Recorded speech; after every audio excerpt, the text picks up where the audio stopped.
apenas unos años el panorama político español ha cambiado, dando paso a nuevas siglas y nuevos políticos dispuestos a renovar nuestras instituciones. El protagonista de hoy del programa, Gonzalo Sitchar, es un ejemplo de ese nuevo perfil de político con una fuerte conciencia política y social. Gonzalo Manuel es el segundo de los 5 hijos del matrimonio formado por Francisco Sitchar y María Luisa Moreno, nacido en Madrid el 5 de enero de 1971. Rompiendo con la tradición familiar de dedicarse a la carrera militar, Gonzalo se doctoró en Antropología Social y Cultural, además de ser licenciado en Ciencias Económicas por la Universidad Autónoma de Madrid. Antes de entrar en política, su vida laboral se ha desarrollado en 3 áreas fundamentales: como editor, como cooperante y como docente.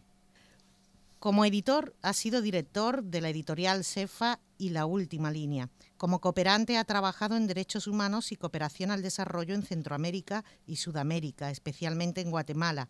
Y como docente ha sido profesor asociado de Sociología y Antropología en la Universidad Autónoma de Madrid.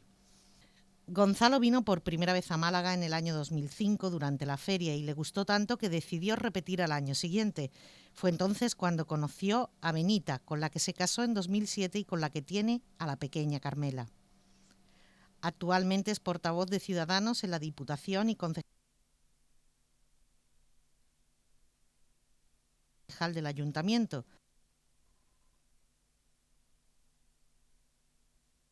Considerado en su entorno como moderado, inteligente y con gran capacidad de observación, hoy nos hemos citado en este fabuloso entorno del Parador de Gibralfaro con Gonzalo Sitchar Moreno.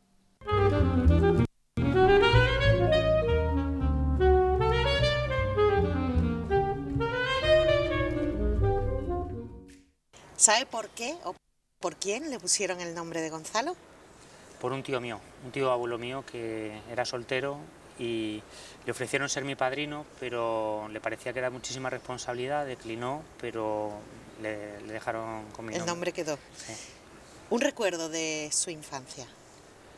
Pues el primer recuerdo que tengo es con 4 años que mordía a un niño que se llamaba Carlos y que otro niño me pinchó en el dedo y se me infectó y tuvo mi padre que abrir la herida. Es los primeros recuerdos que tengo, y de sensaciones, como con un poquito menos de 3 años, dormir en un colchón de otra guardería donde estaba y la sensación de que el colchón me picaba, pero no tengo memoria visual de ese recuerdo. Es lo primerito de mi infancia. Imagino que aparte de estas que nos ha comentado tendrá muchísimas anécdotas. Una casa con 5 niños. No sé si con mucha diferencia de edad entre los hermanos, No. entre los 5. Mi hermano mayor me lleva 13 meses, luego hay un descanso de 4 años entre la tercera y yo, 13 meses más otro, y luego otro descanso de 7 años hasta la más pequeña. De pequeño, Gonzalo, ¿qué quería ser? Zoólogo. Zoólogo porque estaba muy influenciado por Félix Rodríguez de la Fuente y quería ser zoólogo y en lugar de tener perros, tener lobos como él. Se me quitaron las ganas en octavo de básica, que es la primera vez que se da algo de biología. Vi que aquello no era lo mío y quise ser informático. Luego al acabar los estudios tampoco tenía muy claro y dije, pues me voy a algo que sea mixto para poder variar si tengo que cambiar, y acabé haciendo económicas con la intención de ir a la parte más de ciencias de la carrera de económicas, pero poco a poco me fui haciendo cada vez más un hombre de letras y por eso el doctorado lo hice en antropología. ¿Y de ahí cómo se llega a editor? Pues la vida da muchas vueltas, entonces al estar haciendo la tesis doctoral pues sí que publiqué mi primer libro, que es este libro de aquí sobre Guatemala, que es un poco pues las cosas que no pueden ir a la tesis las fui aparcando y hice este libro un poco más crítico. Y entonces acabé en Guatemala. Después de un tiempo de trabajar en Guatemala en derechos humanos y en cooperación, me vine a trabajar a España, a una fundación que combinaba la experiencia en el terreno en cooperación con la parte más de teoría. Y entonces yo era el coordinador de formación e investigación y llevaba una línea editorial mejoré bastante los datos de ventas de esa fundación y decidí hacer mi propia editorial para evitar censuras, porque alguna censura sí que tuve. Entonces yo me comprometí a hacer una editorial sin ningún tipo de censuras. Yo había publicado en Guatemala cosas contra los militares y contra la ultraderecha en Guatemala y me atreví a hacerlo, y sin embargo en España me vi un poco limitado porque tenía un jefe que quería quedar siempre bien con el gobierno, fuera el que fuera. Yo era muy crítico, entonces yo era más bien al revés, criticar al gobierno estuviera quien estuviera. ¿Qué aprendió Gonzalo de sus mayores? De mis mayores, bueno, de mi padre sobre todo, además siempre la honestidad, la rigidez que tenía ética, y no lo digo ahora porque ya haya fallecido, sino cuando estaba en vida. Me acuerdo en una revisión de exámenes que ahí dices lo que sea para probar, no me acuerdo bien qué tipo de pregunta me hicieron, y me notó que tenía una ética bastante fuerte, y dije que era por seguir los pasos de mi padre. Mi padre no creo que hubiese caído en injusticias del ejército con temas como la obediencia debida, porque él llegó a desobedecer, bueno, a no cumplir una orden que venía de un presidente del gobierno porque le parecía que era un tema de enchufe, y se mantuvo firme. Entonces, sobre todo yo creo que la honradez y la ética escrupulosa lo aprendí de mi padre como símbolo más cercano, pero también mis abuelos iban bastante en esa línea. ¿Y su madre? ¿Cómo era su madre? Y mi madre sigue ¿Cómo viva. es su madre? Mi madre para mí es una leona de proteger a su familia. Se portó fenomenal cuando mi padre tuvo una larga enfermedad, estuvo 17 meses en coma. Vaya. Uno cree que estar en coma es como las películas, que cierras los ojos y de repente un día los abres, y es una etapa durísima. Yo creo que muy mala suerte tendría que tener para vivir algo más duro que lo que viví durante esos 17 meses, y el ver cómo mi madre peleaba con los médicos en muchos casos insensibles, eso para mí ha sido un ejemplo, y ahora lo está repitiendo con mi abuela, que este año cumple 97 años y que tiene un hermano de 105 que incluso está mejor que ella, y mi madre sigue, a pesar de tener ahora ella una enfermedad, miastenia gravis, una enfermedad que no conocía hasta que ella lo tuvo y que la debilita mucho, tiene unos síntomas parecidos a los de la fibromialgia, y a pesar de todo sigue luchando, sigue ahí peleando. Y peleando muchísimo por mi abuela. ¿Un color? El color, el rojo o el naranja. ¿Un sabor? El sabor en general me gusta lo dulce, y a medida que me hago mayor más dulce. ¿Y una canción de esas que forme parte de la banda sonora de la vida de Gonzalo, por lo que quiera que sea? Nada más, de Los Secretos. De hecho publiqué un libro sobre los secretos, que lo titulamos Nada más, el título lo sugerí yo, porque Álvaro Urquijo quedó muy descontento del libro que habían hecho sobre Enrique Urquijo, porque hablaba mucho más de las drogas y aspectos personales. Entonces yo quise sacar un libro en la editorial que fuera solo de los secretos, y me encantaba la canción de Nada más, y entonces, como era un libro que solo hablaba de los secretos, pues el título era Los secretos, nada más. Recomiéndenos una película. La vida es bella, y además mi madre me advirtió: aguanta los primeros 15 minutos, que son de mucha italianada, pero si los aguantas, el resto te va a encantar. Y efectivamente yo dije que me ha recomendado mi madre, y a pasar los 15 minutos me encantó. O sea, a mí la buena relación paterno-filial es algo que valoro mucho, y me encantó, sobre todo el momento en el que están dando instrucciones en el campo de concentración y el padre se lo traduce como que están haciendo un juego. Para mí eso es algo monumental del cine. Magia pura, ¿no? ¿Y un libro? ¿Recomiéndanos San Manuel un libro? Bueno Mártir. ¿Perdón? San Manuel Bueno Mártir, de Unamuno. Yo lo leí en COU. En COU yo era bastante creyente, pero siempre he sido un creyente que me he hecho muchas preguntas, y ese libro me encantó. Si lo hubiera leído más tarde, creo que lo hubiera leído de una manera diferente también. Yo creo que es un libro que, dependiendo de la edad que lo leas, le puedes sacar un jugo diferente, pero me impactó. Un rasgo de su personalidad que de alguna manera lo defina bien. Pues la sinceridad. Yo creo, además también tengo a Gala, que nos escribió una carta muy bonita a mi padre una vez que le dimos el típico regalo de Óscar al mejor padre. Entonces nos escribió una carta y a cada hijo destacó una virtud, y de mí la sinceridad, y me acuerdo incluso de cómo estaba escrita la palabra en letras de impresora de aguja, y la tengo metida. Desgraciadamente yo perdí la carta, pero como una hermana sí que la guarda y lo único que cambiaba era la virtud de cada hijo, entonces la puedo releer. Un don que considere que no tiene y que le gustaría tener. Pues quizá ponerme más en el lugar del otro. Eso lo intento y creo que para un político es muy importante, pero creo que me falta un recorrido para llegar a donde quisiera estar. Si tuviera que decirnos el mayor logro conseguido por Gonzalo hasta el día de hoy, ¿cuál es? Pues así en lo personal yo creo que fue rescatar a una niña que con 6 meses pesaba menos que cuando había nacido, y esa niña se ha hecho mayor.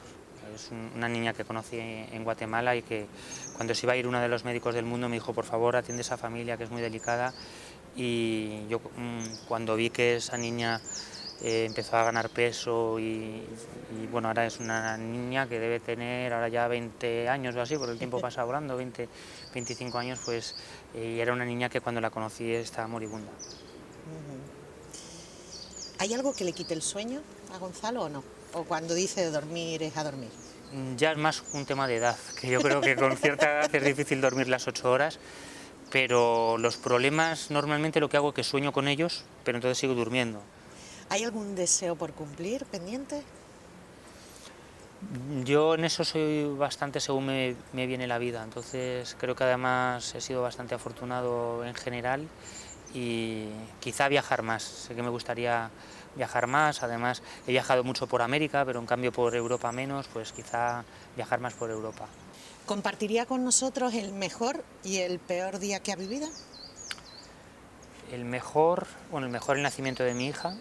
El segundo mejor era cuando me casé, pero el del nacimiento, y eso que además como fue por cesárea, entonces fui un poco como quien lleva el papelito a la tómbola y a ver qué regalo le dan, y ¡boom!, esta es tu hija.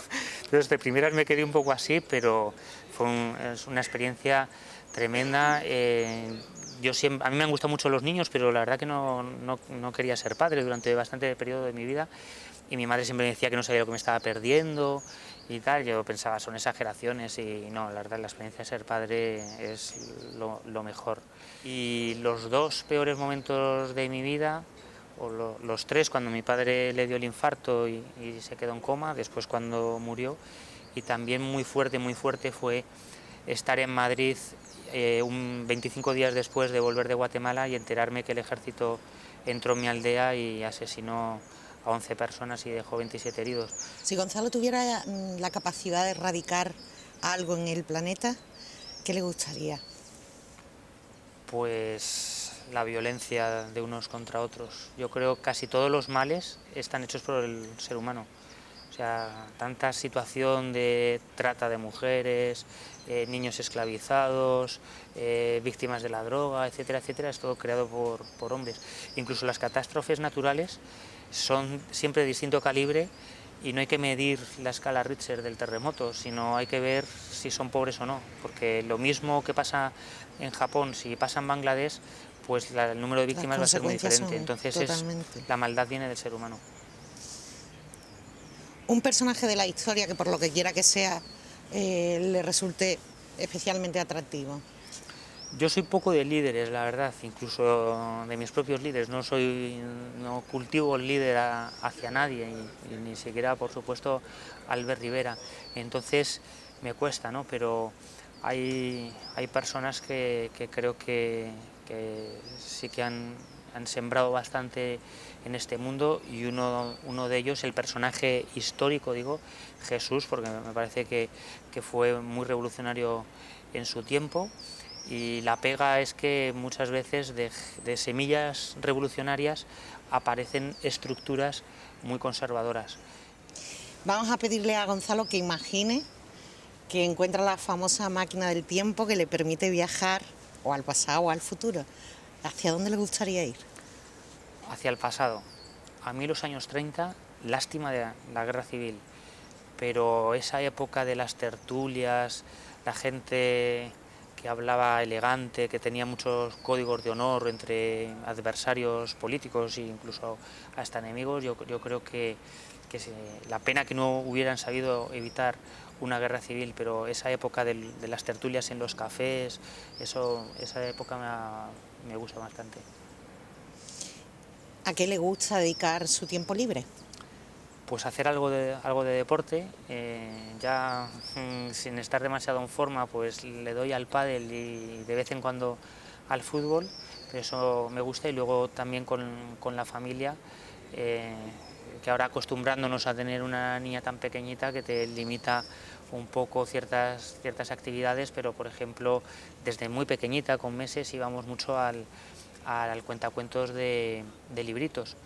Y nos habían comentado que aunque no se enterase, el ver cómo cuentan, las distintas entonaciones de los que cuentan cuentos, que eso viene muy bien al bebé, y ahora mi hija es una clásica de los cuentacuentos de libritos, y ves también cómo al ser padre el ocio lo vuelcas en cómo se lo va a pasar bien ella, y ya no piensas tanto en qué es lo que te apetece hacer. O sea, yo ahora llevo bastante tiempo sin ir al cine, pero no lo echo de menos, ni el copeo con los amigos.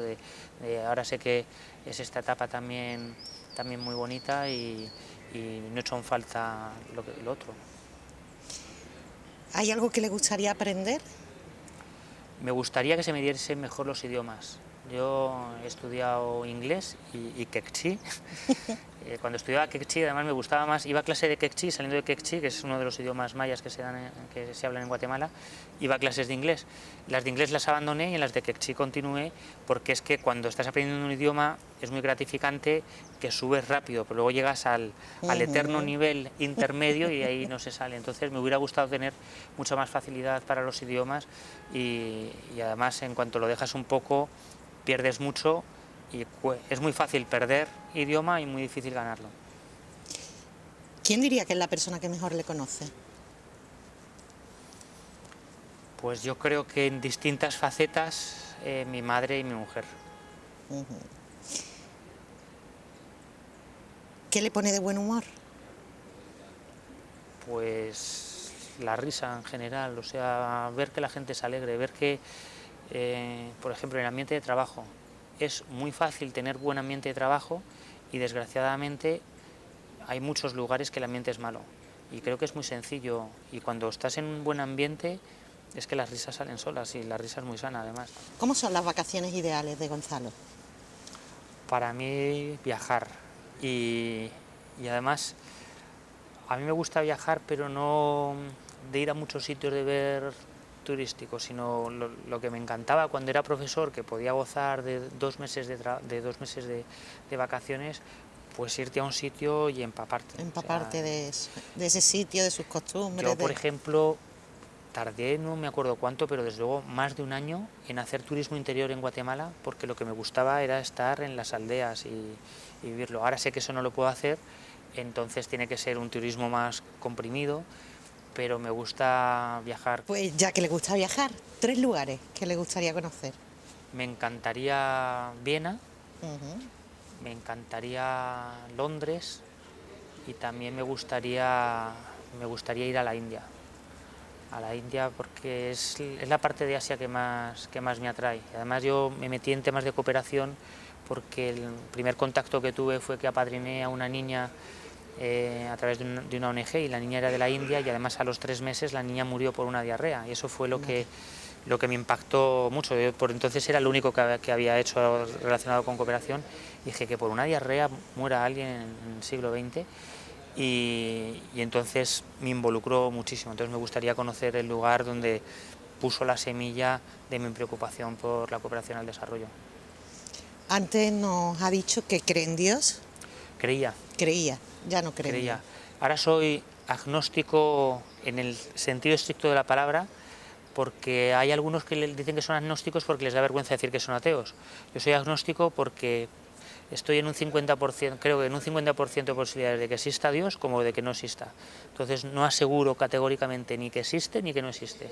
Por eso me considero agnóstico, y admiro mucho a quien la religión le conduce a buenas actitudes y detesto totalmente a quien la religión le lleva a actitudes fundamentalistas, y cuando hablo de fundamentalismo no lo centro solo en el fundamentalismo islámico, sino en cualquier fundamentalismo de tipo religioso o tipo político, que también puede haberlo. ¿Y en el destino? ¿Cree en el destino? No, yo creo que lo que sí, si ves el recorrido de... Una vez que ya ha pasado, dice, pues fíjate cómo he llegado hasta aquí. O sea, yo hasta el 2005 no había estado nunca en Málaga. Si en el 2005 a mí me leen la mano y me dicen que dentro de 10 años voy a ser concejal de esta ciudad que acabo de pisar, no me lo creo. Pero yo creo que se va construyendo poco a poco y por muchos motivos aleatorios. ¿Cuál es la virtud o alguna de las virtudes que más valora Gonzalo de los demás? Pues de las mujeres la dulzura, y eso tiene un componente peligroso, porque se puede ser dulce y malo, y una mujer dulce me puede engañar. Yo, por ejemplo, con mi mujer me enamoró su dulzura, aunque luego he visto todas sus otras cualidades, pero lo que me acercó fue la dulzura. Y en general, en hombres y en mujeres, valoró la valentía. Antes nos ha comentado que no es muy de líderes. ¿Tiene algún tipo de ídolo? Aunque no sea en la política, en la música, en la literatura. No, nunca, ni siquiera de joven, que puedes tener iconos. A mí de joven el grupo irlandés U2 me encantaba. Después en música española Los Secretos, pero no he sido nunca mitómano. ¿Y tiene algún vicio de esos confesables? Yo creo que no. Desde luego de los típicos así, ni fumo, ni bebo, ni voy con mujeres, malas mujeres, solo voy con la mía. Y no, yo creo que en eso, por lo menos yo no sé si quien me padece lo dirá, ¿cómo que no? Si es este tan grande, ¿no? Pero yo no me veo ningún vicio. Al menos no es consciente, ¿no? No soy consciente. Vamos a pedirle que imagine otra vez. Le toca la lotería. ¿Qué es lo primero que haría? Pues yo sé que no haría desperdiciar champán. Eso me fastidia muchísimo, creo que es de nuevo rico total. Yo creo que casi no se notaría que me hubiera tocado la lotería, porque mantendría un... Yo siempre, además he trabajado de autónomo y he tenido altibajos en los ingresos y siempre he mantenido el mismo nivel de gasto. Entonces, por supuesto, tapar agujeros de si estoy metido en hipotecas y en cosas de estas, eso sí que lo taparía inmediatamente por no estar pagando intereses, pero el resto de mi vida no me compraría un chalet, no me compraría un buen coche, lo que sí, viajaría más, eso sí. Su paso por la política se lo toma como una etapa más. ¿Va a haber un antes y un después? Hombre, yo creo que va a haber un antes y un después. Incluso para mí esto es parte de antropología aplicada, y así me despedí de la universidad, de mis compañeros del Departamento de Antropología de la Autónoma de Madrid, de que iba a ser una experiencia de antropología aplicada. Sí que pienso que, y lo pienso de verdad, y de hecho por eso ahora tenía dos editoriales, una sí que la he cerrado del todo, pero la otra la dejo en stand-by con alguna publicación para que no desaparezca del todo, porque sí que tengo que mantener latente algo para tener algo donde volver sin andar pidiendo enchufe. Entonces sí que soy consciente de que debe ser así, debe ser una temporada limitada, vamos. En esta temporada actual, en esta etapa de su actividad política, ¿qué es lo mejor y lo peor de su día a día como político? Bueno, lo que sí que he notado es que el trato que recibo de las personalidades es excelente, más además siendo llave tanto en ayuntamiento como en diputación, y no digo solamente un trato exquisito por parte de miembros del Partido Popular, sino de cualquier tipo de institución, pero también soy muy consciente de que ese trato se debe al puesto que tengo, y que cuando deje de tener ese puesto, ya sea porque no he ganado las primarias dentro de Ciudadanos, ya sea porque cambia el panorama político, por la razón que sea, que volveré a ser el ciudadano desconocido hasta ahora, y quizá ese es el cambio mayor, ¿no? Pero por lo demás también creo que que es fácil que se te suba el cargo. Mi abuelo decía que el tercer golpe de incienso nadie lo aguanta. Cuando te dicen que qué bueno eres, pues dice, son cosas de este que es amigo mío. La segunda vez quizá tenga razón, y la tercera ya dice, joder, es que soy la leche. Yo creo que he tenido diferentes puestos en mi vida que ya podía haber tenido el tercer golpe de incienso, y creo que no he cambiado para nada, y con mis amigos la relación sigue, por supuesto, exactamente igual. La gente se extraña que cuando me piden cita se la doy enseguida, y la verdad es que se la doy enseguida, porque si no se la doy enseguida puede caer en el saco de cosas pendientes, y si lo dejamos en las cosas pendientes, lo urgente no lo vamos a sacar. Entonces, pero eso lo ven como un signo de campechanismo, y más que nada es de mi forma de gestionar el tiempo, que creo que es bastante buena, y por eso siempre me ha permitido hacer varias cosas a la vez. Quienes trabajan cerca de usted lo consideran, no sé si estará de acuerdo, ahora me lo dice, moderado, inteligente y con gran capacidad de observación. Bueno, capacidad de observación, si no hubiese sido muy buen antropólogo, si no lo hubiera tenido, yo creo que sí que la tengo, y entro a un sitio y miro distintos detalles. Luego la inteligencia, pues para mí, vamos, es un piropo que me dicen, y no lo voy a juzgar, ¿no? Y sobre moderado, creo que soy sosegado, pero tengo planteamientos bastante radicales en el sentido de ir a la raíz de los problemas, y por eso lo planteo con bastante aspecto de moderado, pero tengo planteamientos radicales. Pero sin necesidad de estridencia. Sí, sí. Se puede Para mí una ir. cosa es ser radical y otra cosa es ser extremista. Lo que sí, soy bastante tolerante. Pues ahora sí, llegamos al final del cuestionario. Vamos a pedirle a Gonzalo que imagine que pasan, no sé, 50, 100 años y sale su nombre. ¿Qué le gustaría que dijeran de usted? ¿Cómo le gustaría que le recordasen? Pues por algo que hubiera hecho por Málaga, que todavía no he hecho. Pero me encantaría que esto fuera, pues esto sí, fue un Gonzalo Sisar, que no era malagueño, pero oye, cómo se involucró en Málaga, la verdad, y al final uno no es de donde nace, sino de donde pase, y que me consideran un malagueño, porque sí que vengo con intención de... Me ha encantado Málaga, y de hecho yo no entendía a los madrileños que cuando cambiaban de destino enseguida aborrecían de Madrid, y ahora les empiezo a entender más, porque cuando voy a Madrid intento concentrar todo para estar el menor tiempo posible y volver otra vez a Málaga, que es mi tierra de acogida y que me ha acogido muy bien. Gonzalo, muchas gracias por estos minutos y por permitirnos acercarnos. Muchas gracias a ustedes. Nos marchamos tras disfrutar de un encuentro que nos ha permitido conocer el lado más humano y cercano de Gonzalo Sisar, y lo hacemos recordando la reflexión del ilustre político malagueño Antonio Cánovas del Castillo, que afirmaba que la política es el arte de aplicar en cada época aquella parte del ideal que las circunstancias hacen posible.